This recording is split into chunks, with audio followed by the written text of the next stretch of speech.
Hoy vamos a tratar de hacer en una panorámica síntesis los principales puntos de la teoría de la evolución biológica y sus incoherencias y contradicciones.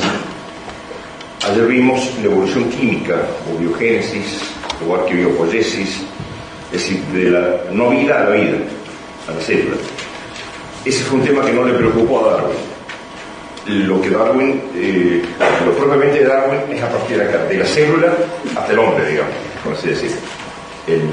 El aspecto propiamente de la teoría de la evolución es esta, aunque modernamente se incluye toda, desde el átomo hasta el hombre. Pero lo que Darwin abordó fue ya desde un ser vivo existente y toda la diversificación que da el mundo vegetal y animal, incluido el hombre. Este es lo que vamos a analizar ahora. Y creo que una de las mejores maneras de analizar este tema es simplemente hacerlos hablar a los darwinistas, cosa que no se nos acuse de parcialidad. Le vamos a preguntar a ellos qué es el darwinismo, que ellos les pongan ellos mismos las debilidades y las incoherencias de esta hipótesis. No hay nada mejor que citar a los autores evolucionistas, y es patente y flagrante las incoherencias que tienen entre ellos mismos y con ellos mismos. Así que en esta presentación lo que voy a hacer es mostrarles una serie de textos y señalar las incoherencias que tienen y las contradicciones. Es la mejor reputación.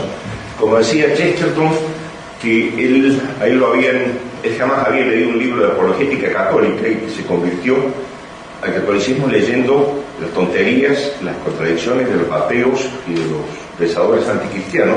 Acá podríamos decir lo mismo. Los mejores argumentos creacionistas los proponen por el absurdo y por las contradicciones los evolucionistas, como trataremos de mostrar en esta presentación. Comenzamos con la primera, una frase muy reconfortante que nos dice eso: se puede afirmar con absoluta certeza que si uno se encuentra con alguien que afirma no creer en la evolución, esa persona es ignorante, estúpido, demente o perversa, preferiría no considerar esa posibilidad. Esto es de, seguramente lo conocen, el famoso biólogo británico, zoólogo Richard Dawkins, uno de los campeones del darwinismo moderno, que ya dejó la biología para transformarse en predicador del teísmo. Ya no escribe más sobre biología, ya se ocupa más. Ha publicado la fantasía, la ilusión, el engaño de Dios, y es un predicador, tiene todo el fervor de sus pastores protestantes fundamentalistas para predicar ateísmo. Se transformó en eso junto con Daniel Dennett, Christopher Hitchens y toda esta camarilla de ex científicos que ahora predican ateísmo. Entonces, bueno, no sé qué categoría se ponen ustedes ahí. Yo prefiero la de perversa, porque es mi perversa intención mostrarles a ustedes que todo esto de la evolución es un inmenso camelo, una inmensa estafa, una inmensa mentira que se mantiene por razones muy otras que científicas, porque el fundamento científico no tiene en absoluta y nunca lo tuvo. No es que el moderno descubrimiento sí, los modernos descubrimientos han ido cada vez mostrando cuán absurdo es, pero esto no lo tuvo ni siquiera desde el principio.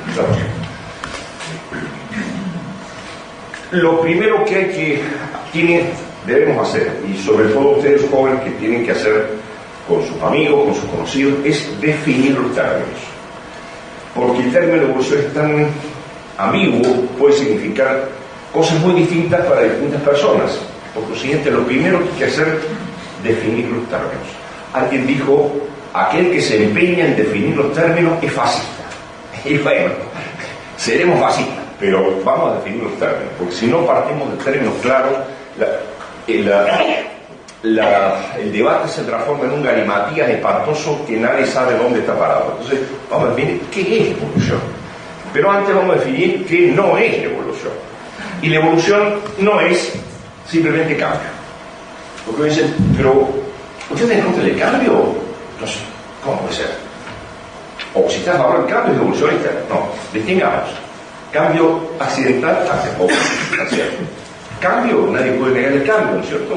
Cambiamos desde que somos niños, desde que somos adultos, la semilla cambia, se transforma en un árbol, se puede hablar del cambio en muchos sentidos que son perfectamente legítimos.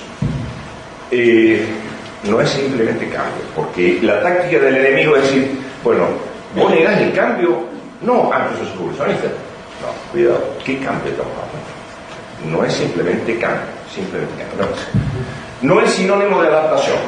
Acá, y este punto hay que ponerlo muy claro, porque dice adaptación, se ha hecho una mezcla absolutamente ilícita de cambio, de evolución y adaptación. La adaptación no tiene absolutamente nada que ver con la evolución. La adaptación es una propiedad del ser vivo posible a todos los niveles, desde el microbio hasta el ser humano. Es una propiedad, como la nutrición, como la respiración, como el movimiento, como lo que ustedes quieran. Es una propiedad, no tiene nada que ver con la evolución, pero nos mezclan a cada rato evolución, adaptación, selección natural. Insisto, la adaptación es una propiedad del ser vivo, nada que ver con la evolución. Punto. Eso tiene que quedar bien claro. No es sinónimo de adaptación, no. Tampoco significa la aparición sucesiva de organismos cada vez más complejos. Es cierto que si cavamos digamos, buscando fósiles, es cierto en alguna medida que más profundamente hay formas más primitivas, que tienen más sencillas y que se van complejizando a medida que uno sube. Es cierto, digamos, con mucha buena voluntad, porque esta sucesión de fósiles en niveles de estratificación según niveles de complejidad más complejos, como tal, solo ocurre en los libros y no en el terreno. Ustedes pueden encontrar en terreno que están pisando trilobitas, que son un fósil guía del Cámbrico, es decir, de la primera era del primer periodo del Paleozoico. ¿Se dan cuenta? Hay capas. Primero puede estar el Pérmico primero y el Cámbrico encima, conociendo que el Cámbrico tiene que estar abajo.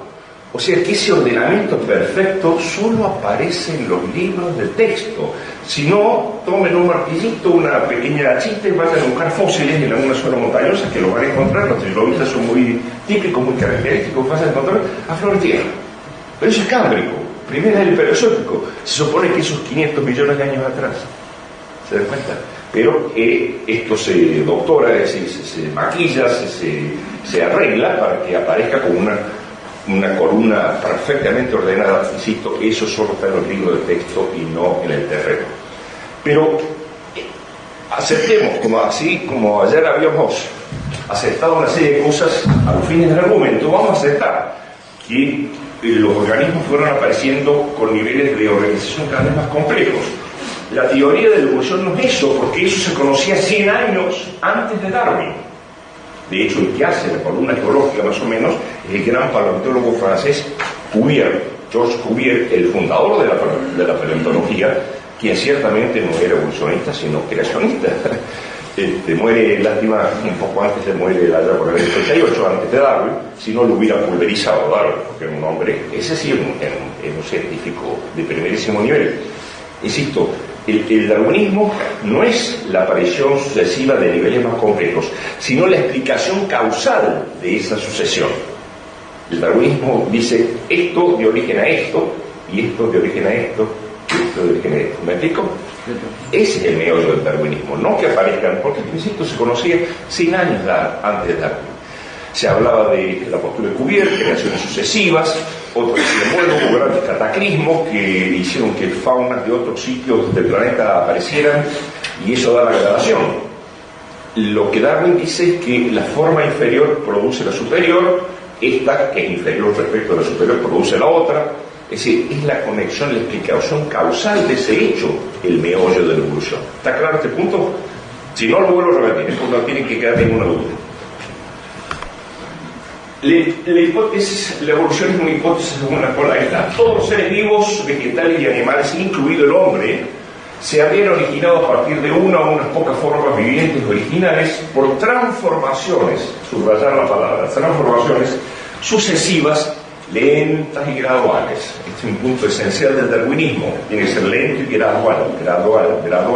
Si es brusco no nos sirve, gradual. En el curso de muchos millones de años, gracias a modificaciones producidas al azar, sumadas a la acción de la selección natural. Este es la palabra, transformación. Por eso que en francés la teoría de la evolución se llamó transformismo, precisamente.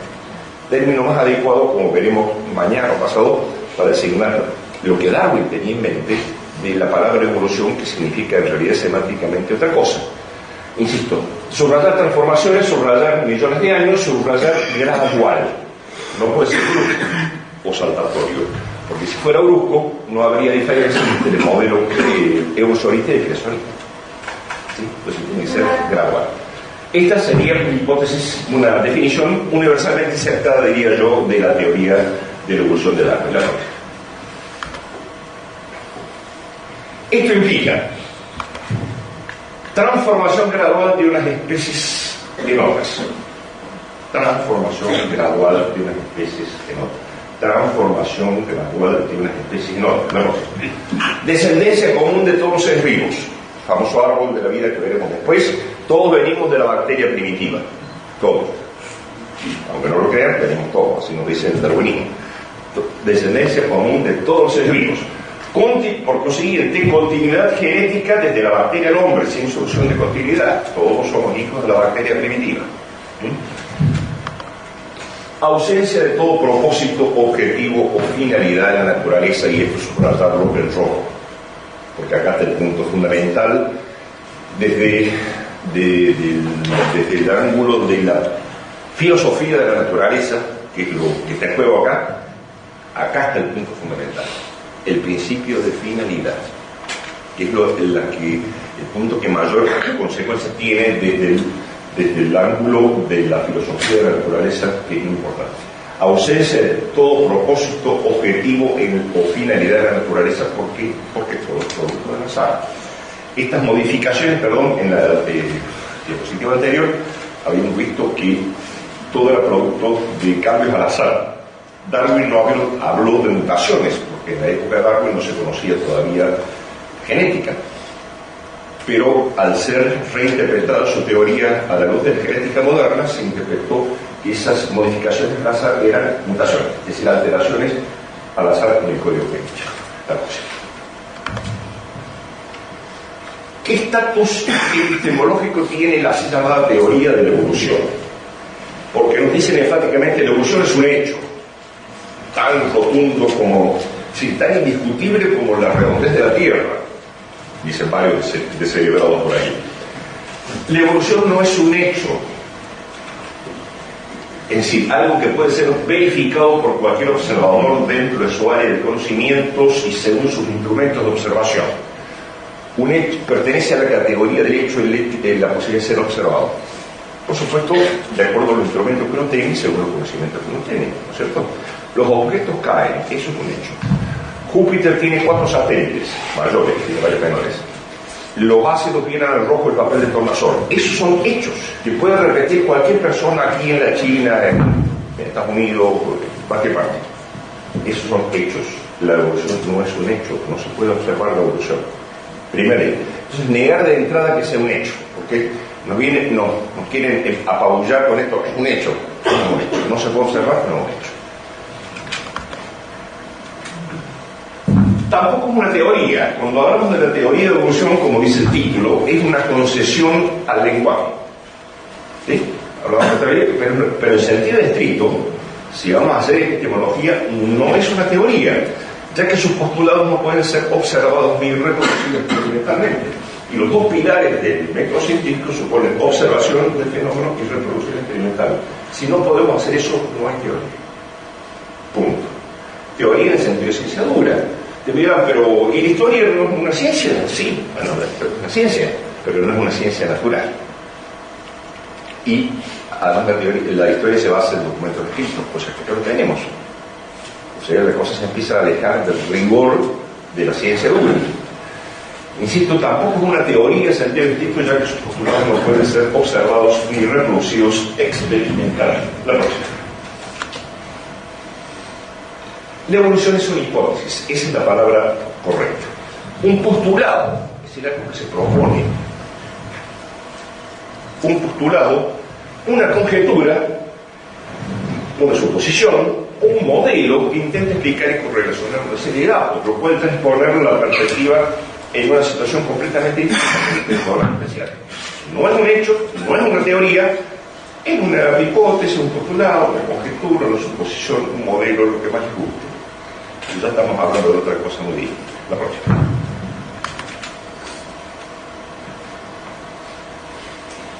Fíjense lo que dice este autor. El hecho de la evolución es la espina dorsal de la biología. Mentira, pero se lo vamos a aceptar por el momento.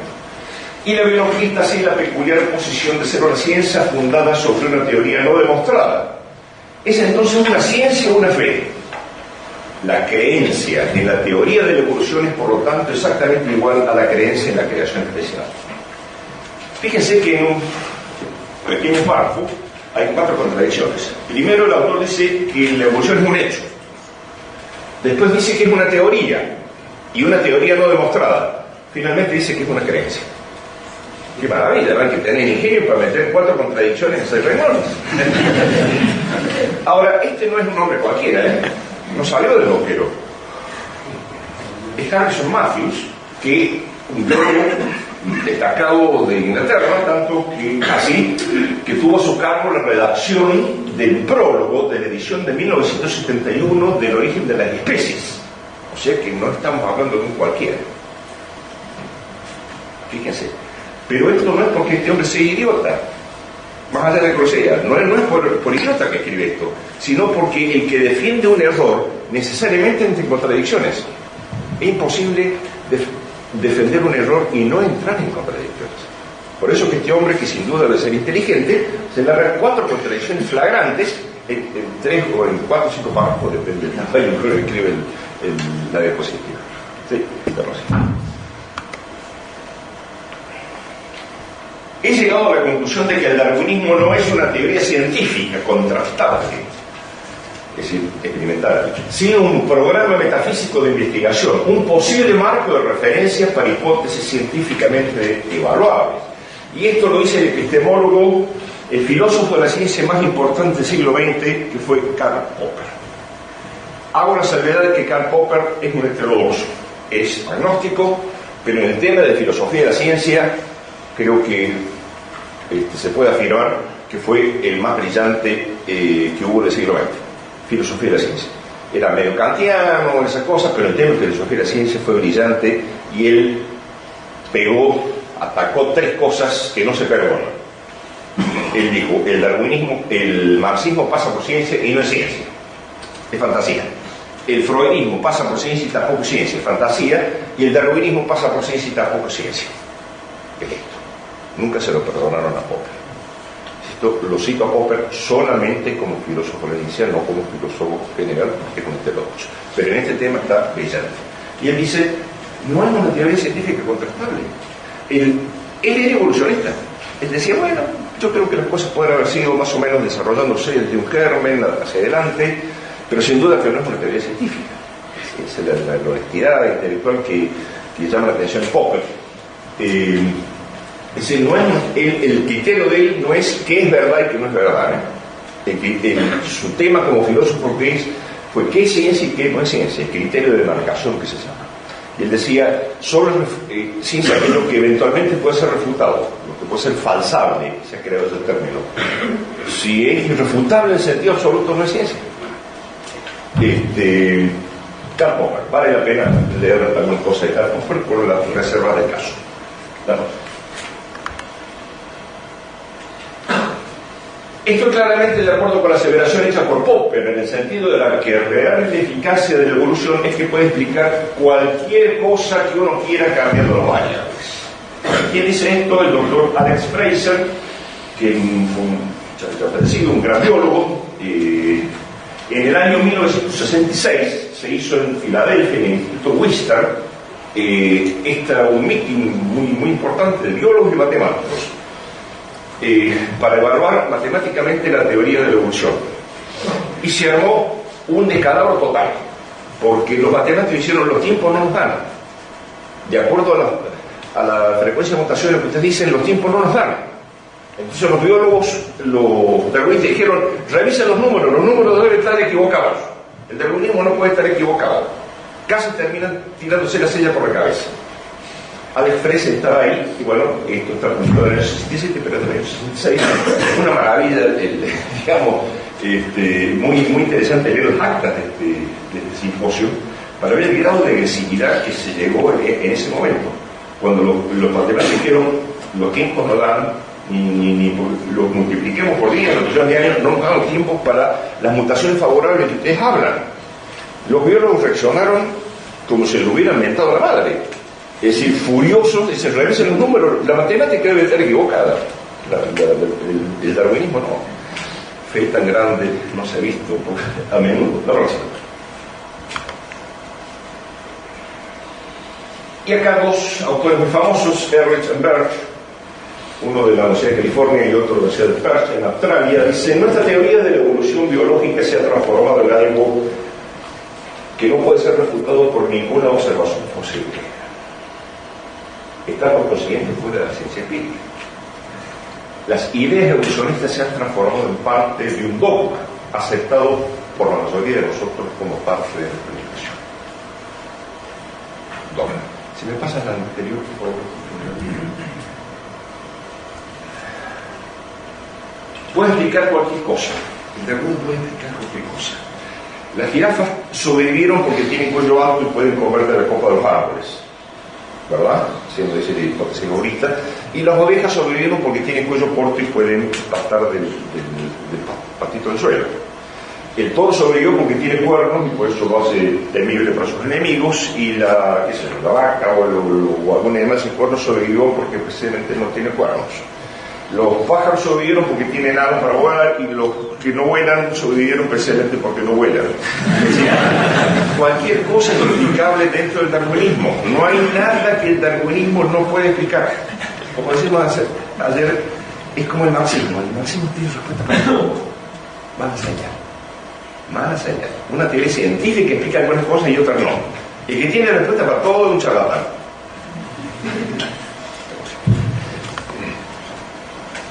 Bueno, dogma, ahí está, lo dicen claramente. Estos son todos los autores, aclaro, todos los autores que estoy citando y los que voy a citar son todos darwinistas, salvo que haga la declaración.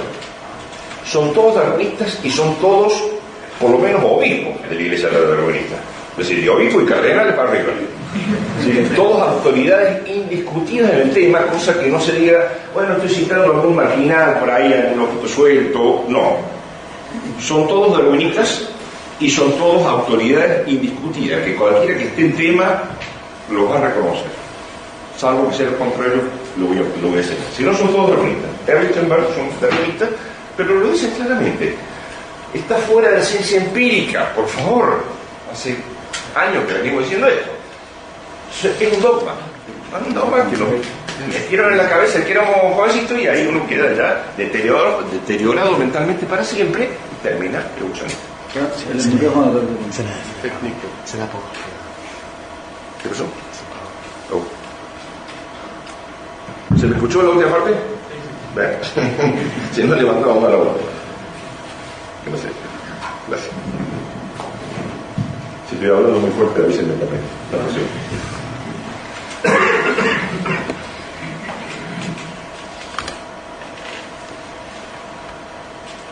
Fíjense esa cita. La teoría básica de la evolución es en muchos casos apenas algo más que un postulado. ¿Y quién es este hombre? Ernst Mayr. Ernst Mayr, que falleció hace 3 años, a la respetable edad de 100 años. Era el taxonomista, un gran biólogo, taxonomista de la Universidad de Harvard. Casi una especie de papa de la iglesia evolucionista. Que el presidente o jefe del colegio, del Sacro Colegio Cardenalicio darwinista. Ernst Mayr, una autoridad indiscutida. Y un famoso libro, su más famoso libro es precisamente Especies Animales y Evolución. Insisto, una figura de un prestigio inmenso dentro del darwinismo, y él dice: la teoría va a ser apenas más que un postulado. Lo que dijimos hace 3 o 4 diapositivas. Un postulado que se propone, que se postula, pero que no está demostrado. ¿Quién lo dice? Mayr. No lo dice un creacionista, un artaísta religioso, lo dice Mayr. Bien, y ahí empezamos. Esta es la predicción de Darwin, el famoso árbol de la vida. Acá comienza, acá estaría la bacteria primitiva, la celulita primitiva, una bacteria, digamos, de forma más elemental que conocemos, que se va poco a poco por la mutación en su código genético, selección natural y todas esas maravillas que tiene el darwinismo a su disposición, se va diversificando. La diversificación es una parte esencial del proceso darwinista, se va diversificando, da las distintas especies, todas estas cosas. Este es el modelo sintético del darwinismo. De acá para abajo es, digamos, acá estaríamos en el inicio de la vida, para acá para abajo no habría vida, ¿no es cierto? Bien, la próxima. Acá ya más elegante, fíjense que es el mismo, ¿eh? Ahí está la bacteria primitiva, se va diversificando, es el mismo esquema, nada más que un poquito más elegante, y acá están los grandes grupos, los vertebrados, el equinodermos, arqueópodos, se van diversificando. Lo mismo, más doctorado todavía, más arreglado. Esta diapositiva en especial está en el Museo de Ciencias Naturales de San Francisco, en una pared que se llama la pared de los hard facts, de los hechos duros, contundentes. Después entonces el público pasa por ahí y ve. ¿Ven las lupas que hay ahí? Bien. Entonces uno supone, la gente de buena voluntad supone que ahí hay un fósil que conecta esto con esto, ¿verdad? Si ustedes ven esto, dicen, sí, seguramente ese fósil que conecta esto con esto y con esto. Pero ¿para qué me voy a acercar a verlo si los genios que metió esto seguramente que lo han visto? Entonces el 95% de la gente no se acerca a ver la lupa. Pero hay algunos perversos que, como no le queremos nada, nos acercamos a ver. Y por supuesto, o sorpresa, no hay nada. Pero el 99% de la gente no se acerca a verlo. Da por cierto, en su buena voluntad, que ahí hay un fósil, pero ahí no hay nada. Es decir, es nada, pero lo ponen en lupa para disimular. Y pasa. Esto se lo saben todas, ¿eh? Por eso hay que desconfiar. ¿Se escucha? Se va otra vez. No me quiere. Parece que Darwin está conspirando. Sí. Sí, gracias. Halifax. Contundente. La próxima.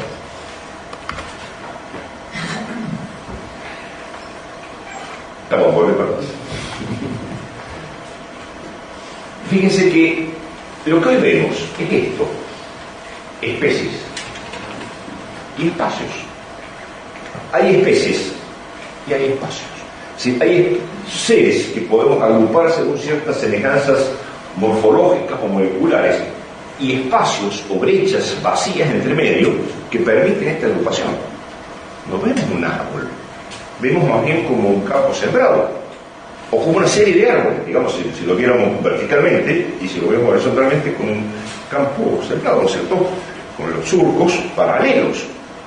No vemos nada que conecte, no vemos esta conexión, no la vemos. Y entonces, ¿cómo es? ¿Cómo se construye el árbol si no hay nada que conecte esto con esto? Bueno, dice, lo que pasa, hoy no lo vemos, pero en el pasado existieron. Lo que pasa es que eran poco aptos para la vida y fueron eliminados por la selección natural, pero sin duda que existieron. Esto es un punto clave del pensamiento darwinista. Tienen que haber existido muchísimas formas de transición. Y el mismo Darwin lo dice. Innumerables fósiles de transición debe haber existido. La cantidad de fósiles de transición entre todas las formas vivas y extintas debe haber sido inconcebiblemente grande. Obviamente. Quizás más que los fósiles fijos, digamos, que los que van, tienen los fósiles de transición.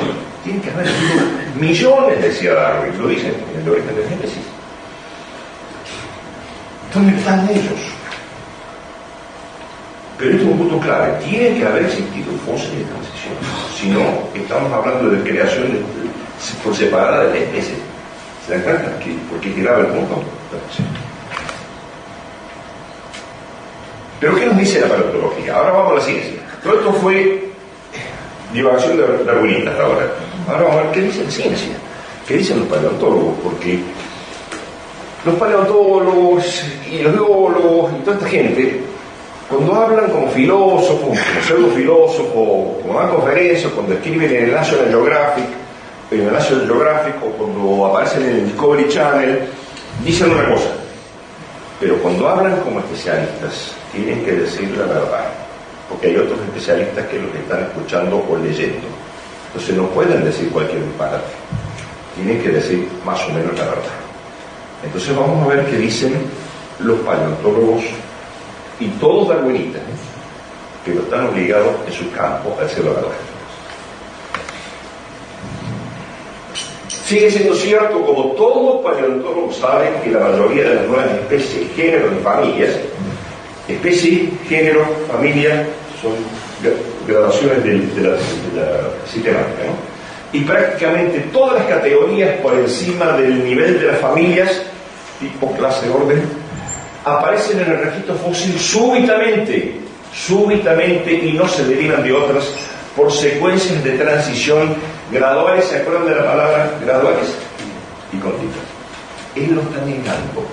Y lo está negando George Gaylord Simpson, que fue un gran darwinista, uno de los grandes darwinistas del siglo que pasó, paleontólogo de la Universidad de Harvard, uno de los popes máximos del darwinismo en el siglo XX, en su famosísimo libro, los mayores rasgos, los principales rasgos de la evolución, que lo siguen interpretando. Fíjense, aparecen súbitamente, no gradualmente. Él está negando el postulado darwinista, sin embargo, él era darwinista. La cosa. A pesar de la brillante promesa de que la paleontología proporciona el medio de ver la evolución, ha presentado algunas desagradables dificultades para los evolucionistas, la más notable de las cuales es la presencia de brechas en el registro fósil. La evolución requiere formas intermedias y la paleontología no las proporciona. Lo lamento. ¿Quién dice esto? David Kitts, que es el jefe del Departamento de Paleontología de la Universidad de Oklahoma, discípulo de Simpson, darwinista también, pero acá está obligado a hablar como paleontólogo y a decir la verdad, porque escribe en el Journal Evolution, que lo leen muchos paleontólogos, y si dice otra cosa, se va a dar problema. O sea, acá tiene que decir la verdad. Más allá de que él siga siendo darwinista, porque para el que tiene fe, 1000 objeciones no hacen una duda. Igual bien, entonces, el registro fósil conocido no puede documentar un solo ejemplo. Darwin decía millones, ¿verdad? Sí. Pero sin embargo este hombre dice un solo ejemplo de evolución filética que verifique una transición morfológica importante. Steven Stam es el jefe de paleontología de la Universidad Johns Hopkins en Estados Unidos. En un bellísimo libro que es Macroevolution Process, no puede documentar un solo ejemplo. Un solo. Steven Stam también está bien.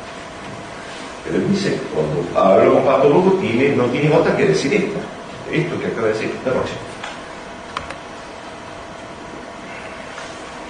Como es ahora bien conocido, la mayoría de las especies fósiles aparecen instantáneamente en el registro fósil. Persisten por millones de años, virtualmente inalteradas, y desaparecen abruptamente. Fíjense, ¿y el gradualismo? ¿Qué pasó con el gradualismo? No está el gradualismo acá, está negado explícitamente. Aparecen instantáneamente, bruscamente. Persisten por millones de años sin cambiar, siendo que el darwinismo científico cambia permanentemente, y desaparecen abruptamente. Tom Kent, curador del Museo de Ciencias Naturales de la Universidad de Oxford. ¿Sí? Todas figuras del nivel máximo. Desaparecen abruptamente. Quiero hacer una aclaración. Estos millones de años los acepto, digamos, porque es lo aceptado en este tema. No hay completa certeza de que estos millones de años hayan existido. Hay muchos investigadores científicos cualificados que hablan de la Tierra joven, una Tierra que tendría aproximadamente 10.000 años, es decir, tiempos bíblicos. Pero para no meternos en otra área adicional de discusión, vamos a aceptar los millones de años, ¿sí? Pero esto no quiere decir que con certeza absoluta estos millones de años hayan existido. Puede que hayan existido, puede que no. Es opinable. Pero la evolución sigue siendo imposible, tan imposible en 10.000 años como en 100.000 millones de años. Por eso no hay problema en aceptarlos a los fines del argumento. ¿Está claro? Sí. De manera que, por lo que les hemos visto, podemos ver estas conclusiones. Aparición y desaparición súbita de las especies fósiles, como está expresado en el testimonio de estos paleontólogos que acabo de citar. Ausencia de formas de transición que les conecten. Y ausencia, fíjense, también de órganos nacientes que tendrían que estar. ¿Cómo es que nunca se encontró un fósil con media pata? Sí, no que se le hayan cortado, sino que media pata que está creciendo, o media ala. ¿Cómo es que nunca deberían estar? Si el proceso darwinista fuera cierto, nunca, jamás ha reportado a nadie un hallazgo de esa naturaleza. Inexistencia acá de estructuras nacientes. Necesito que te explique estasis de las especies. Este fue un tema que recién empezó a ser aceptado a partir de la década del 80. Esto de que las especies persisten sin cambios, inalteradas durante millones de años, se llama estasis. Un hecho que va muy en contra de la teoría de la evolución. La ciencia empezó a aceptar oficialmente a partir de la década del 80 de estasis. De manera que no solo la presencia de organismos intermedios está refutada, por lo que acabamos de ver en base al testimonio de los más destacados paleontólogos darwinistas, sino que la ausencia de cambios está demostrada. Esto es importante por la estasis. La presencia de organismos intermedios está refutada. Y la ausencia de cambios está demostrada por la estasis. En vista de esto, es increíble que nos digan que la paleontología es la mejor demostración de la evolución. Nos han lavado tanto el coco que nos han hecho creer que paleontología y evolución es una cosa. ¿Cómo tiene nada que ver? La paleontología no solo no demuestra la evolución, sino que constituye una de sus principales reputaciones, una de las más fuertes, más sólidas reputaciones que hay. Por eso es sencillamente increíble que se nos siga diciendo que la evolución, que la paleontología demuestra la evolución. Pero fíjense lo que viene ahora, que es más increíble todavía. Nosotros los paleontólogos hemos dicho que la historia de la vida evidenciada por los fósiles respalda el argumento del cambio adaptativo gradual, sabiendo todo el tiempo que no era así. Niles Eldredge, director del Museo de Antropología, del Museo Americano de Antropología, que está en New York, o sea, una figura de nivel mundial, dice: nosotros, fíjense lo que dice, nosotros los paleontólogos, y ahí está la referencia para que aquí la consultar, nosotros los paleontólogos, sabiendo todo el tiempo que no es así. Ahora, el que dice algo y que sabe que no es así está mintiendo. No conozco otra palabra para designar eso. Hemos dicho durante 150 años, sabiendo todo el tiempo que no es así.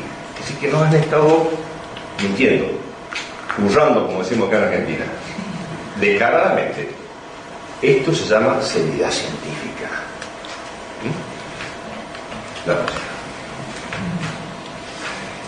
Uno de los hechos más catastróficos para la teoría de la evolución es lo que se llama explosión del cambio.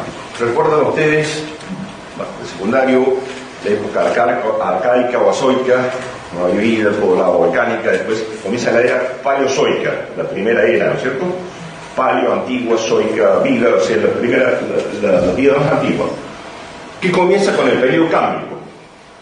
El periodo cámbrico es el primer periodo de la era paleozoica. Cámbrico, silúrico, devónico, carbónico y pérmico. Ahí termina el paleozoico. En el cámbrico no aparecen algunas formas de vida que se van complejizando, aparece toda una explosión de vida en el cual hay no menos de 170 planos estructurales, o no 170 especies, planos estructurales, de los cuales pueden diversificarse en diferentes especies. Es decir, miles de millones de fósiles, de miles de especies distintas, de cosas tan complejas como moluscos, como una estrella de mar, una cosa bien compleja, tiene el sistema nervioso y todo, un pulpo, un calamar, no son cosas sencillas, son invertebrados altamente complejos. Eso se llama explosión del Cámbrico. ¿Por qué? Porque aparecen de una forma tan abrupta, pero una forma tan explosiva, una explosión de vida que se le ha llamado explosión del Cámbrico. Volvemos al modelo de Lunita. Este es el modelo de Lunita, ¿cierto? Acá estaría en la bacteria primitiva, luego se va identificando, forma los géneros, familia, bla, bla, bla, bla, bla. Esto es la escala del tiempo y esta es la escala de la diversificación. Ahora vamos a ver cuál es. Esta es la predicción de Lunita. Vamos a ver la realidad. Esta es la realidad. Esto es el Cámbrico. Hace más o menos 500 millones de años, 520 millones de años. De acá para abajo prácticamente nada, algunos gusanos, muy poquito, y de pronto la explosión del Cámbrico. Fíjense, prácticamente todas las especies aparecen abruptamente. Las que están ahora, desde luego, y muchas otras que han desaparecido. Ustedes saben que la mayor parte de las especies han desaparecido. De cada 10 especies se calcula que 8 o 9 han desaparecido. Pero todas las que están, por lo que estamos, están. Y las otras han desaparecido. Pero todo aparece ahí, abruptamente en el campo. Fíjense que, bueno, lo voy para atrás. Por favor. Comparen esa idea, esa imagen. Ahora esto. Esta es la realidad. Lo otro es la fantasía evolucionista, la fantasía de la mente. Esta es la realidad, la explosión del Cámbrico. Ahora, ¿qué hay para abajo? Para abajo hay muchos cientos de metros de terrenos arcillosos que conservan fósiles. Acá, en 3.800 millones de años, repito, sigo las cifras oficiales, se han encontrado restos fósiles de bacterias, porque se pueden encontrar restos fósiles de bacterias con el microscopio electrónico de barrido, se los puede encontrar. Bacterias. Y acá ¿qué hay? ¿Qué hay entre una bacteria y una estrella de mar, por ejemplo? De acuerdo a la hipótesis de Lunita, tendría que haber un montón de seres intermedios. No hay nada. Nada. Se ha escarbado esto minuciosamente, se lo ha investigado, no hay nada. Y de pronto, ¡pum! Prácticamente todo. Casi de la noche a la mañana. Esto explota en un periodo más o menos de 5 millones de años, que geológicamente es un segundo. Esta es la verdad. Hay como, una vez más, la predicción de Lunita le daría ese fósil. No podría haber nada más obvio. Lo mismo, la predicción de Lunita, en el sentido de la diversificación del fila, y la realidad, nada, todo. Y después hay especies que van desapareciendo. Acá lo que ya vamos a decir. La otra. La explosión del Cámbrico es el mayor misterio de la historia de la vida, dice George Simpson, que lo presenté recién, paleontólogo de la Universidad de Harvard, muy famoso en su momento, murió allá por el año 78. La explosión del Cámbrico es el mayor misterio de la historia de la vida. La explosión del Cámbrico todavía está envuelta en el misterio, dice Elbridge, que mencioné recién, del Museo Americano de Historia Natural. Y nadie tiene idea de por qué aparece esto. Y claro, se acerca sospechosamente a la idea de un Big Bang de la creación, de un Big Bang animal. De hecho, así se lo ha llamado, el Big Bang de los animales, la gran explosión, que es como una creación súbita de todo, ¿no? Gradual, lenta, progresiva, todas esas cosas. Y el origen de los peces, porque estos son invertebrados, y el origen de los peces, el profesor Errol White, que es el presidente de la Sociedad de Ictiología, es el más grande ictiólogo británico, y presidente, esto es de su discurso cuando lo nombran presidente de la Sociedad Linneana de Londres, dice con un humor muy británico: por lo que yo sé, todos los grupos mayores de los peces tienen su origen firmemente basado en nada. No tenemos ni idea de dónde vino el pez, está diciendo Errol White, y le podemos creer porque debe ser el número 1 en el mundo en peces, de peces. La próxima. Y los anfibios, le vamos a preguntar a la doctora Bárbara Stahl, que si ninguno de los peces conocidos es considerado como directamente ancestral de los más primitivos vertebrados terrestres. Ninguno de los peces conocidos es considerado ancestral de los anfibios, que son los primeros terrestres. Bárbara Stahl, de la Universidad de California, en su bellísimo libro Historia de los vertebrados, Problemas en la evolución, fíjense que no dice demostración de la evolución, problemas en la evolución. Y Bárbara Stahl, uno de los principales autores del mundo en este tema. ¿Y el resto de los vertebrados qué pasa? Se lo vamos a preguntar a un famosísimo que fue hace poco, Stephen J. Gould, de los Harvard también, biólogo, zoólogo, entrenador de ciencia, un hombre muy brillante, pero equivocado. Y J. Gould dice: ningún fósil de anfibio parece claramente ancestral al linaje de los vertebrados completamente terrestres, es decir, reptiles, aves y mamíferos. Stephen J. Gould, que fue en su momento el number one prácticamente en el mundo. Este hombre, insisto, un hombre muy brillante y que escribía muy lindo. Da gusto leer sus artículos, pero están equivocados. No hace falta ver el resto de los grupos, porque con lo que ya hemos visto hasta ahora es suficiente para demostrar que a nivel de los fósiles no se cumple. Y esto Darwin ya lo había visto, porque el registro fósil luce hoy exactamente, digamos, sustancialmente igual a lo que lucía en tiempos de Darwin. Nada más que ahora hay más fósiles, pero están en los mismos grupos, clases, familias que en la época de Darwin. Y la explosión del Cámbrico es aún más explosiva de lo que parecía en la época de Darwin. Por eso que Darwin, que no era ningún gil, cuando escribe sobre los fósiles, el capítulo 6, no dice evidencia a favor de mi teoría, dice problemas con mi teoría. Es decir, el capítulo en que habla de los fósiles Darwin dice problemas con mi teoría. ¿Por qué? Porque se dio cuenta que no encajaban.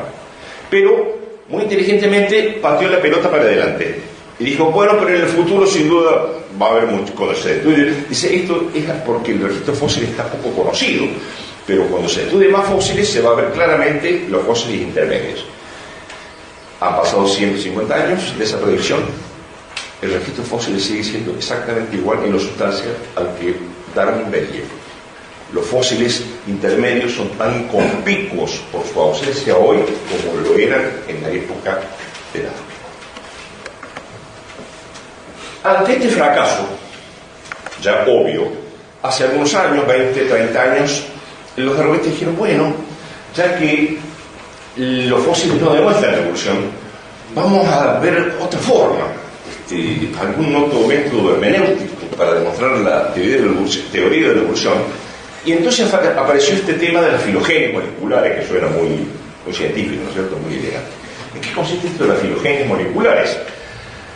Es comparar ciertas proteínas que se usan, clásicas, el orden, la secuencia de los aminoácidos. ¿Se acuerdan que hablamos ayer de la propiedad de una proteína dada por la secuencia de los aminoácidos? Se comparan las proteínas, las secuencias de varias especies.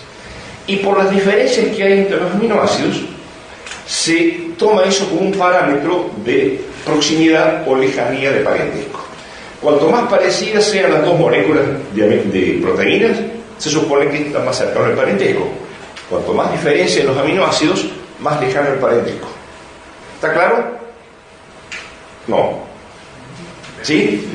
Comparamos la secuencia de esta proteína, de esta especie, con esta otra. Si el 80% parecida, se supone que está bastante cerca. Si solo el 50% son semejantes, está más lejos. Si solo el 20% está parecido, está más lejos, genealógicamente. Ese es el fundamento de esto de las filogenias moleculares. Entonces dijeron: ahora sí vamos a demostrar rotundamente que lo entendieron recién. Claro, pero después aparece siempre, como decía Lenin, la realidad es reaccionaria. La especulación es muy linda, pero la realidad es reaccionaria, tosuda, y entonces empezaron a aparecer estos hallazgos. La insulina del coballo es el propósito de India, ¿cierto? Coballo, que es un roedor de la familia de la rata, presentan las mismas diferencias en la secuencia de sus aminoácidos, 18 diferencias, con la insulina humana, fíjense, que es un mamífero, y con la de la rata, otro roedor, de su misma familia. ¿Cómo puede ser esto? O sea que estamos, por lo menos a nivel de la insulina, al mismo nivel que la rata, al mismo nivel que el cobayo. No hay diferencia. La próxima. El citocromo C, que es una de las proteínas clásicas, que está en la mitocondria, en la cadena de oxidación, eso no importa. De la serpiente de cascabel, que es un reptil, tiene 22 diferencias con el de la tortuga, que es otro reptil, y solo 14 con el del hombre, que es mamífero.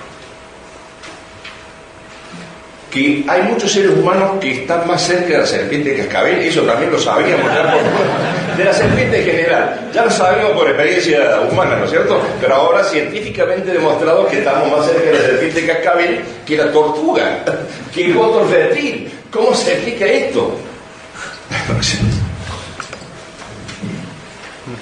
Dijeron, bueno, vamos a hacer un estudio masivo para ponerse. Estos son anomalías seguramente. Vamos a hacer un gran estudio para que para demostrarle a estos malditos creacionistas que le evolucionan. Se comparó la proteína, otra vez citocromo C, que es una proteína clásica, en distintas especies: bacterias, levaduras, trigo, polilla de seda, atún, palomas, caballos, etc. Ahora yo les quiero preguntar a ustedes, con toda libertad, ¿cómo harían la predicción ustedes que serían las diferencias? ¿Qué podríamos? Supongamos que podemos como modelo a la bacteria, como la más simple, ¿no es cierto? ¿Cuál seguiría en orden de distancia molecular? Trigo. La levadura, que está ahí cerquita, un hongo, o sea, que una bacteria, un hongo está cerquita. ¿Cuál seguiría? Trigo podría ser. ¿Qué más? La polilla de seda, atún, paloma, ese sería sin duda. Vamos a ver la próxima. Esta es la predicción que hacemos. Absolutamente, sin duda, pondríamos bacteria, levadura, trigo, polilla, atún, paloma, caballo. ¿Sí? Las diferencias moleculares tendrían que irse agrandando porque el parentesco se va alejando, ¿verdad? Bien, esta es la predicción. Vamos a revisar qué se encontró. Acá está lo que se encontró. Acá está el punto de referencia, el citocromo C de la bacteria. Y acá están las otras especies. 69 diferencias con la levadura, 66 con el trigo, 65 con la polilla de seda, 65 con el atún, 64 con la paloma, 64 con el caballo. 64 o 69 diferencias, que son estadísticamente no son significativas, o sea que no tienen validez. Están a la misma distancia todas estas especies del citocromo de la bacteria. ¿Cómo es esto?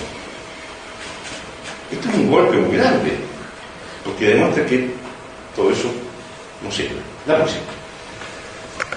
Se ha comparado la hemoglobina de la bacteria, que es un pez sin mandíbula, un agnado, que se supone que es un pez primitivo. Se le ha comparado la hemoglobina de la lamprea con la carpa, que es un pez más avanzado, con la rana, que es un anfibio, con la gallina, con el canguro y con el hombre.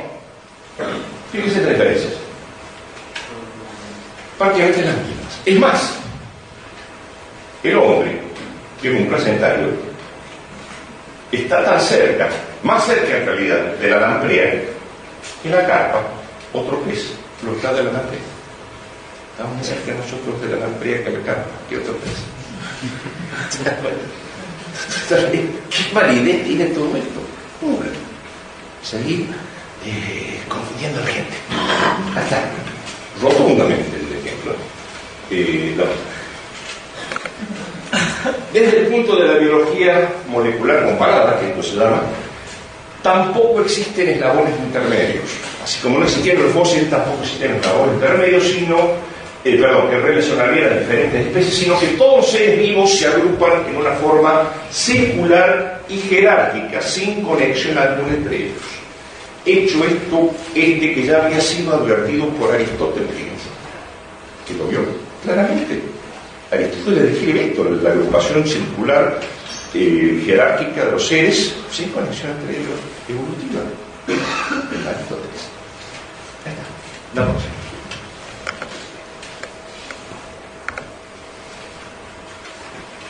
Si esta evidencia molecular hubiera estado disponible hace un siglo, la idea de la evolución orgánica jamás podría haber sido aceptada. Dice Michael Denton en su estupendo libro Evolución, una teoría en crisis, que se los recomiendo los que leen en inglés, lamentablemente no hay traducción en castellano, una maravilla de libro. Michael Denton es agnóstico, no es católico, no es cristiano, no es creacionista, pero es un biólogo molecular de primera, hasta australiano él. Si esta evidencia molecular está disponible, a Dios te debe, eso jamás hubiera podido ser aceptado. Ninguna. Bueno, les presento a Carl Bessel. Carl Bessel es un darwinista reconocidísimo en este tema de las filogenias moleculares. Es profesor en la Universidad de Chicago y hace 40 años que trabaja en este tema, o sea que es una autoridad indiscutida. Fíjense lo que dice: ninguna filogenia coherente de los organismos ha surgido de las numerosas filogenias proteicas individuales hasta ahora presentadas. El antecesor universal no es una entidad, no es una cosa, es más bien una comunidad de células. Este antecesor comunitario tiene historia física, pero no tiene lógica. Este párrafo que sobre todo viniendo de quién viene, Carl Bessel, lo próximo. Y no contento con eso, Carl Bessel insiste: la raíz del árbol universal, la vida, es un artefacto que resulta de forzar el curso evolutivo en la representación arbórea cuando esta representación es inapropiada. En una palabra, Carl Bessel, el darwinista de toda la vida, le está diciendo bye al árbol de la vida darwinista. Hasta luego. Lo está negando. Él se sigue reconociendo darwinista, pero está tomando distancia. La representación árbol es inapropiada. Están forzando los hechos y eso produce un artefacto. Y concluye Bessel: ha llegado para la biología el tiempo de ir más allá de la doctrina del antecesor común. Hasta luego, árbol de la vida. La raíz, que sería el antecesor común, se fumó. No existe más árbol de la vida. Este es un golpe derecho a la raíz del darwinismo, la próxima. Pero Bessel no está solo. El doctor Ford Doolittle, de la Universidad de Dalhousie en Canadá, también otro darwinista y 30 años, 40 años de experiencia en este tema, dice: nunca habría habido una célula que pudiera ser llamada el antecesor común universal. Otro que está negando el árbol de la vida. La próxima. Y agrega Doolittle: los filogenetistas moleculares han fracasado en encontrar el verdadero árbol de la vida, no porque sus métodos sean inadecuados o porque hayan elegido los genes incorrectos, sino porque la historia de la vida no puede ser apropiadamente representada como un árbol. Más claro de echarle agua. Está negando también el árbol de la vida. Y negar el árbol de la vida es negar el darwinismo. Es uno de los puntos fundamentales del darwinismo. La próxima. La homología. La homología es esto.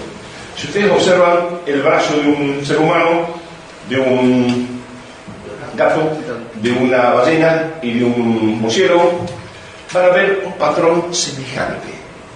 Un primer hueso, en esta primera parte, dos huesos acá, muchos huesos acá. Fíjense que ese patrón se repite con buena voluntad, ¿no? Un hueso acá, dos acá, va a ir para acá. Uno acá, dos acá, va a ir para acá. Uno acá, dos acá, va a ir acá. ¿Ven que hay un patrón más o menos semejante? Se llamó homología.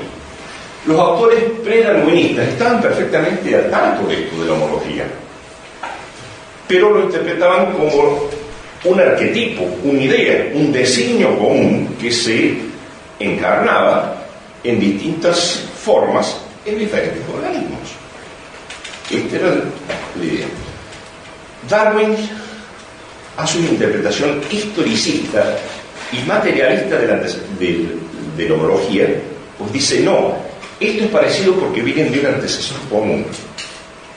El antecesor común es un ser de carne y hueso, es material, y si es antecesor tiene una historia previa para dar origen a las semillas. La próxima. Entonces vamos a analizar este argumento de Argonita. ¿La homología es producto de un antecesor común o de un arquetipo? La próxima. Ahí está. Estas serían las estructuras homólogas, ¿cierto? Según el darwinismo, vendrían de un antecesor común. La próxima. Si esto es así, tendría que haber genes homólogos, es decir, genes iguales, y patrones homólogos del desarrollo embrionario. Genes homólogos idénticos, como lo quieran llamar, y patronos homólogos también parecidos del desarrollo embrionario. Esto es así y no hay discusión, si fuera cierta la predicción darwinista. La próxima. Vamos a preguntarle también a doctor Dobzhansky, que fue uno de los grandes genetistas y autores de la teoría sintética, y Dobzhansky dice: la presencia de órganos homólogos no es necesariamente una evidencia de la persistencia de genes idénticos, similares o aún homólogos. El sistema genético que produce el desarrollo de un ojo en un pez es probablemente muy diferente del que produce un ojo en un pájaro o en un ser humano. Y es Dobzhansky, uno de los grandes de la teoría sintética de la evolución. La próxima. Sir Gavin de Beer, el biólogo, uno de los más famosos embriólogos del siglo que pasó, dice: pareciera no importar de dónde, se pasó todo el día estudiando esto, no importa de dónde en el huevo o en el embrión proviene la sustancia viviente a partir de la cual se formaron los órganos homólogos. Por lo tanto, la correspondencia entre las estructuras homólogas no puede ser trazada a semejanzas de posición, es decir, patrones de desarrollo de las células del embrión o de las partes del huevo a partir de las cuales estas estructuras finalmente se diferencian. La próxima, para luego agregar: las estructuras homólogas no están necesariamente controladas por genes idénticos, y la homología de los fenotipos no implica semejanzas del genotipo. Es decir, parecido no implica parentesco, que es uno de los dogmas del darwinismo. Parecido quiere decir parentesco. No, señor.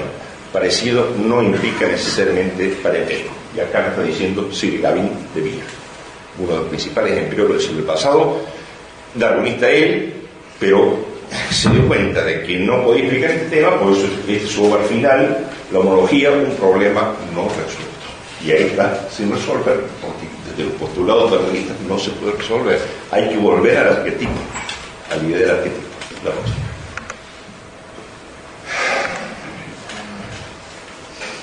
La embriología fue uno de los temas que apasionó a Darwin y donde él creía haber una de las demostraciones más contundentes de su teoría. Sobre todo en la teoría de la recapitulación de Haeckel, que mencionó ayer el doctor Roque Salmeiro. Es decir, la ontogenia recapitula la filogenia. El desarrollo del individuo recapitula la evolución de las especies. Eso se llamó teoría de la recapitulación o ley biogenética fundamental. Haeckel era biólogo de la oxigena y era un muy buen dibujante. Esto es fundamental. Entonces, él hizo una serie de dibujos de embriones. Entonces, claro, acá estamos en el de Haeckel. Un pez, una rana, un paparazzo, un rana sapo, tortuga, gallina, un ser humano. Y esto, claro, parece bastante parecido, ¿cierto? Uno dice, caray, casi no hay diferencia entre esto, somos todos iguales, somos todos la misma cosa. Acá está. Entonces, esto dice cualquier, ven, venimos, somos lo mismo que el batracio, que el pez, acá está lo mismo el primer estadio, ¿vale? De negro somos todos iguales. Bien, la cosa. Ahora le quitamos esto, porque estos son los dibujos de Hegel, pero esta es la realidad. Esta es la realidad. Entonces, esto es distinto de esto, y de esto, y de esto, y de esto. Claramente son distintos. Pero Hegel, insisto, estos son dibujos que Hegel son dibujos o fotografías hechos en base a observaciones microscópicas. Esto es en base a la fantasía de Hegel, la fantasía de la comunidad de Hegel. Pero además, la próxima, lo que Hegel llamó primer estadio, no es el primer estadio, este es el primer estadio. Y fíjense que ya acá ha estado mórula, blástula, Todos estos embriones son muy distintos, por aquí el estudiante de embriología lo podría distinguir nomás verlos. Esto que llamó el primer estadio, estamos en realidad hablando de fines de la cuarta semana, cuando todo lo fundamental del embrión ya está formado. O sea que es engañosa por dos partes los dibujos estos. Ustedes me dirán, bueno, eso fue el siglo pasado, o fue el principio de 1910, por allá. No. Este libro, del año 2010, acá está. Estos están puestos en el que para comparar, pero la autora pone esto, que es prácticamente calcado de los embriones Haeckel. Es decir, que el fraude de los embriones Haeckel sigue apareciendo en el libro de texto en ediciones del año 2010. O sea que se sigue estafando a la gente. Descaradamente. Ahí están los embriones, prácticamente lo mismo. Estos son los dibujos originales de Haeckel y estos son los dibujos que ha hecho la autora para ilustrar su libro del año 2010. La próxima. Bien, y esta es una de las palabras mágicas de la teoría de evolución de las mutaciones. Las mutaciones, como ustedes saben, son alteraciones en el código genético, ¿verdad? Al azar. Un cambio al azar en una estructura codificada la va a deteriorar inevitablemente, de la forma que si se nos cae una gota de tinta en un escrito, nos arruina el texto, no mejora el texto, imposible. Bien, la próxima. Pero además, una mutación solo puede alterar un carácter que el organismo ya poseía en anteriores generaciones. No puede producir la pinza de una langosta en un gato, por ejemplo. Solo puede alterar el gato de un modo que lo deje esencialmente gato. Y esto lo dice Conrad Waddington, que fue genetista de la Universidad de Edimburgo y uno de los grandes, también darwinista. No sé cómo alguien puede decir esto y seguir siendo darwinista, pero bueno, así somos los seres humanos. El organismo solo puede alterar algo que el organismo ya poseía. Lo puede deteriorar, pero no puede crear algo nuevo. La próxima. El doctor Grasset, uno de los más eminentes zoólogos de Europa, fallecido hace poco tiempo, 3-4 años, dice lo siguiente: las mutaciones ocurren incoherentemente, porque para producir un cambio las mutaciones tienen que ir sumándose en el mismo sistema. No son complementarias unas con otras y no se acumulan en sucesivas generaciones en una dirección determinada. Ellas modifican lo que ya existe, lo que decía el doctor, pero lo hacen desordenadamente. No importa cuán numerosos sean, las mutaciones no producen ningún tipo de evolución.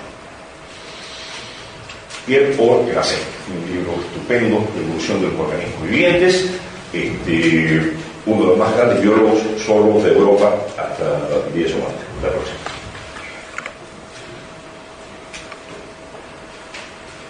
En síntesis, después de casi 100 años de intensiva experimentación en este tema, no existe un solo caso reportado en toda la literatura científica que documente la aparición tan siquiera de un órgano nuevo, mucho menos de una nueva especie por la acción de las mutaciones.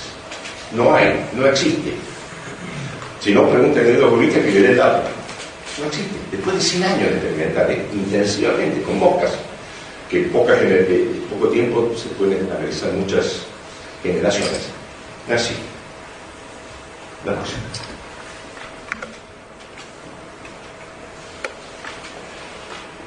Y hago una reflexión que se dejo porque esto es lo que se viene ahora en la biología, ¿no? Pero todo está en los genes. Porque nos han dicho, todo está en los genes, ¿no es cierto? Pero parece que no todo está en los genes. En la próxima. El doctor Brian Woodwin, que es un especialista en el tema, dice eso que está ahí. La pretensión de que para explicar las propiedades de los organismos basta con comprender los genes y sus actividades es simplemente falsa. Los organismos no pueden reducirse a las propiedades de sus genes, sino que deben entenderse como sistemas dinámicos con propiedades distintivas que caracterizan el estado vivo. La morfología de los organismos no puede explicarse solo por la acción de sus genes. Les recomiendo el libro Las manchas del leopardo, que consigue en castellano Tusquets, de Brian Woodwin, que es un personaje a nivel mundial, postura que comparten Giuseppe Sermonti, Rupert Sheldrake, varios autores más, y hay mucho más en el organismo que los genes, mucho más, con lo cual se hace más utópica todavía la teoría darwinista. La próxima. Y finalmente la selección natural, que es la varita mágica que resuelve todas las dudas y soluciona todos los problemas. ¿Qué es la selección natural? La selección natural la definen como reproducción diferencial. Es decir, algunos individuos, los más aptos, tienen mayor descendencia que otros. Y estos son los que son favorecidos por la selección natural y sobreviven, ¿verdad? Mientras que otros, los menos aptos, tienen menor descendencia y son eliminados. No. El problema es que al no existir un criterio de aptitud independiente de la supervivencia, la selección natural se convierte automáticamente en una tautología. Porque la selección natural favorecería la supervivencia de los más sabios, ¿verdad? Pero los más aptos son, por definición, los que tienen mayor descendencia. Por consiguiente, al decir que los individuos más aptos sobreviven, en realidad estamos diciendo que los individuos que tienen mayor descendencia, los más aptos, tienen mayor descendencia. Lo cual es cierto, pero no hay ninguna novedad. La próxima. Los individuos más aptos, para volver sobre el tema, tienen mayor descendencia. ¿Y por qué tienen mayor descendencia? Porque son más aptos. Es decir, que sobreviven los que sobreviven.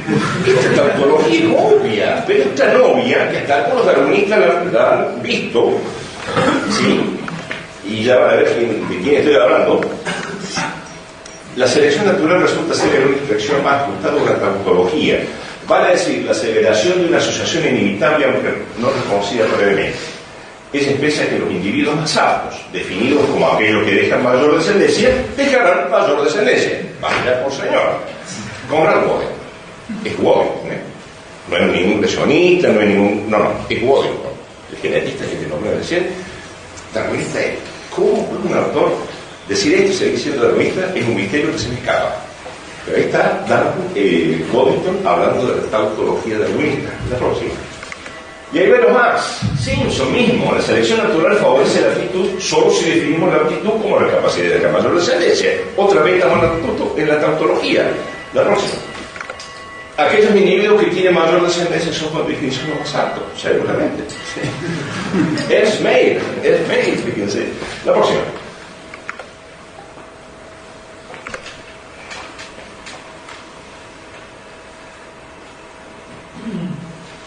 También Darwin se quedó cuenta. Por eso es que pone el capítulo 4, medio disimulado por ahí, en el sentido literal de la palabra, la selección natural es una expresión falsa. Pero tenía un poder de impacto tan grande que ha obnubilado generaciones y generaciones de científicos. Pero lo dice, es una expresión falsa. Y seguramente que lo es. Primero dice que es una metáfora. Y después dice, es falsa. Pero parece que los darwinistas no leen a Darwin. Creen tanto en Darwin que no necesitan leerlo. Pero ¿qué pasa? La selección natural tiende a eliminar las causas de la heterogeneidad de una población, produciendo un genotipo uniforme. Actúa más para conservar la herencia de la especie que para transformarla. La selección natural juega un rol conservador, más conservador que no, ciertamente, lo dice Grasset. Es decir, algo que se elimina del tipo, la selección natural lo liquida. O sea que tiende a producir homogeneidad. Solo la selección artificial produce heterogeneidad. ¿Sí? Hace falta criadores para producir toda la infinita variedad de perros, de caza, de todas esas cosas que conocemos, de caballos de carrera. Pero en el mundo de la naturaleza no parece ser. La selección natural homogeniza, hace todo un tipo uniforme. Y esto también lo tengo algunos autores darwinistas. La eliminación del exceso de variabilidad genética, que es una de las funciones de la selección natural, es en cierto modo un proceso negativo y ciertamente conservador. Fíjense, May, lo dice May, nada menos. Es un proceso conservador, no diversificador, no evolucionador. La próxima.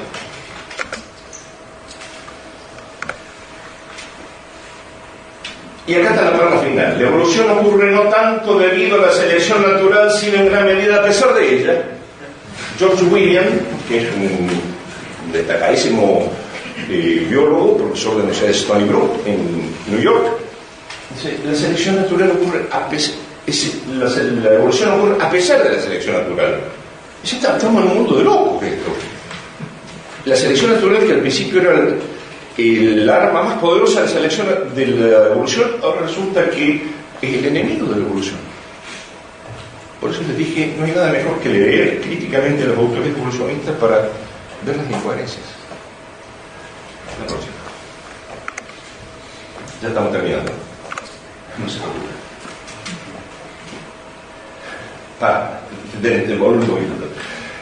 Como muchos autores se están dando cuenta de esto, de la selección natural, entonces están tratando de bueno, no es la selección natural, no es tan importante, sino la adaptación. Acá aparece la adaptación, que no tiene nada que ver, la genética de poblaciones, las mutaciones, una serie de palabreríos científicos que no encierran ninguna realidad. Entonces, para intentos de zafar de estas dificultades que son mortales. Entonces, estos intentos han suscitado este comentario de parte de un autor inglés muy cáustico, que dice: el darwinismo comenzó como una teoría que podía explicar la evolución por medio de la selección natural y terminó como una teoría que puede explicar la evolución como a uno mejor le guste. Este hombre es Cyril Darwinson, de la Universidad de Oxford, era darwinista también. Un bellísimo artículo del origen del darwinista, pero se da cuenta de estas cosas como uno mejor le gusta. Y ya estamos en el reino de la fantasía total, así como decimos, bueno, como no hay forma de explicar el origen de la vida, recurrimos a la extraterrestre, acá lo mismo, recurrimos a cualquier cosa porque ninguna explicación funciona. La próxima.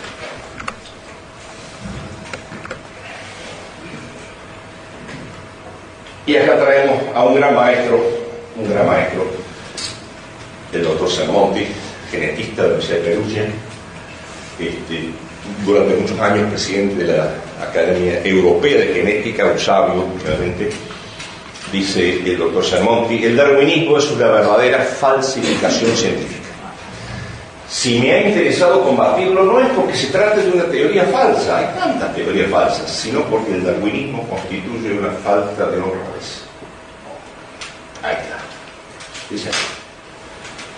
Constituye, no solo, más allá de ese falso, constituye una falta de honradez. Dice el gran maestro Giuseppe Sermonti, cuyos libros, 2 libros, más allá de Darwin, que está traducido en castellano, y el último que ha sacado, ¿por qué una mosca no es un caballo? Muy interesante. Bueno, una autoridad se le puede creer, claro.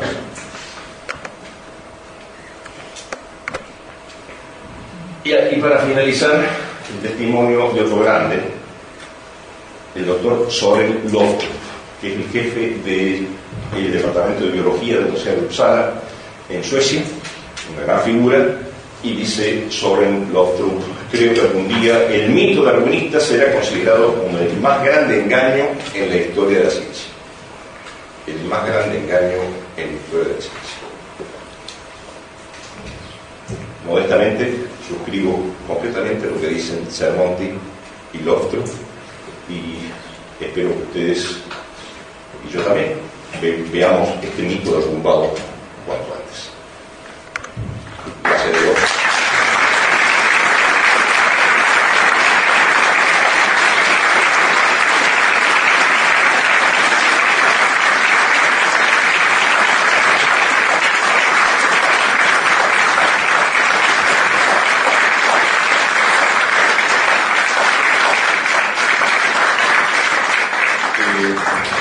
Gracias por vuestra paciencia. Discúlpenme que haya tenido que ir tan rápido, pero ustedes ven, el material era mucho y no quería excederme de los tiempos. El tema da para mucho, después en todo caso lo seguimos puliendo, pero quería presentarles un poquito de esta imagen panorámica para que ustedes vean la cantidad de disparates que se dicen en este tema, que nos lo muestran como la ciencia. Y en base a eso tenemos que reinterpretar el dogma católico y la Sagrada Escritura y el magisterio romano para adaptarlo a esta basura. Eso es lo que más me indigna, porque esto es basura, y para adaptarlo a eso tenemos que revolver y adaptar y ver cómo nuestro pasado milenario, el pensamiento católico, hasta el pensamiento de los buenos paganos para esta cosa, y que haya católicos y católicos jerárquicos que nos propongan no, hay que armonizar, porque no va a ser que nos tachen de retrógrados para esto. En fin, no, discúlpeme si he abusado de vuestra paciencia, padre, lo mismo, pero quería más o menos hacerles este panorama. Da para mucho tema, después lo seguimos conversando cuantas veces quieran, en los momentos libres, en los grupos de trabajo. Estoy yo a disposición de ustedes permanentemente, se acercan, nos conversamos. Muchas gracias por vuestra paciencia.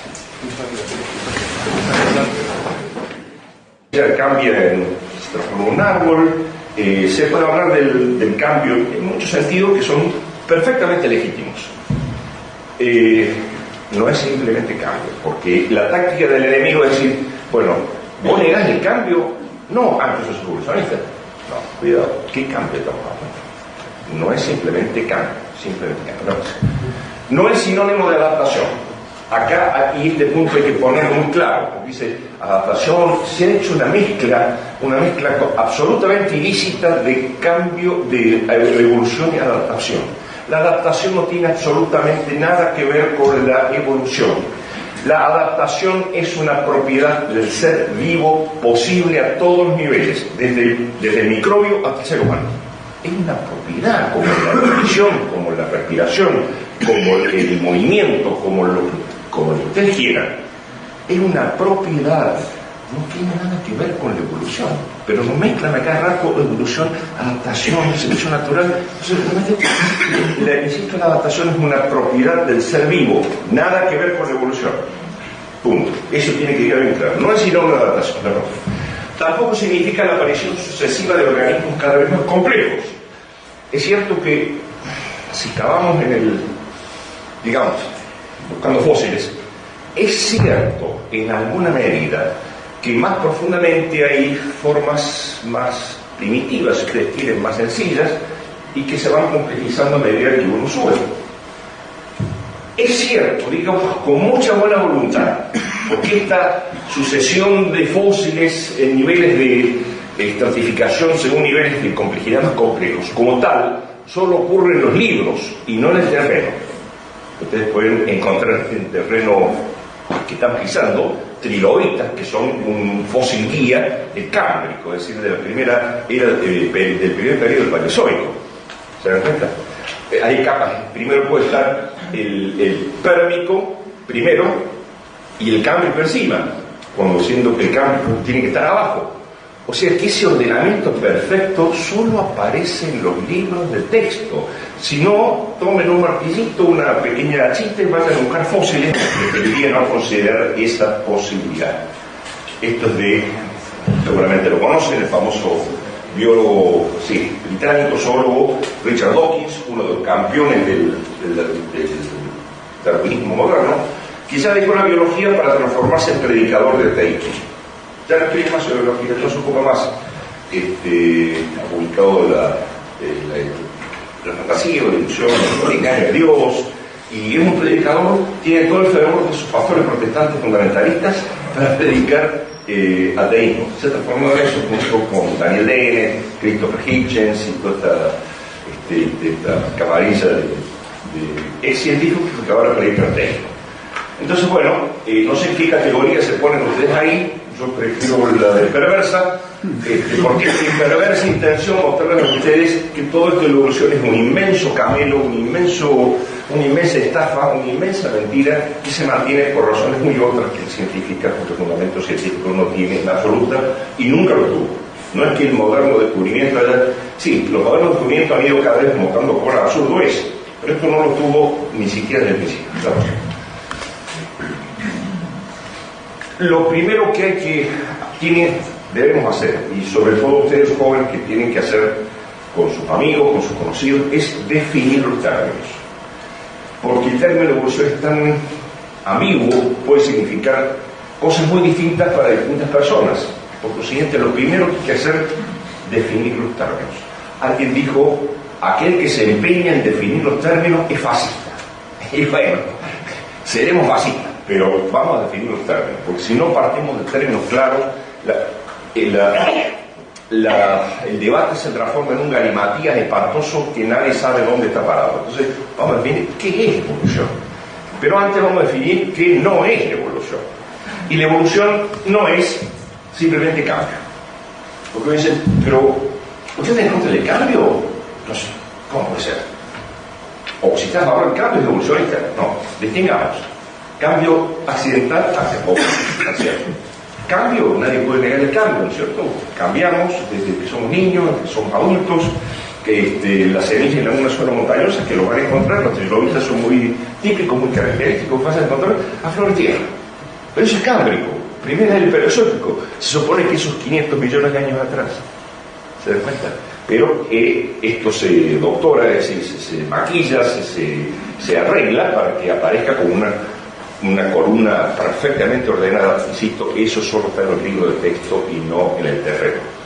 Pero aceptemos, como ayer habíamos aceptado una serie de cosas a los fines del argumento, vamos a aceptar que los organismos fueron apareciendo con niveles de organización cada vez más complejos.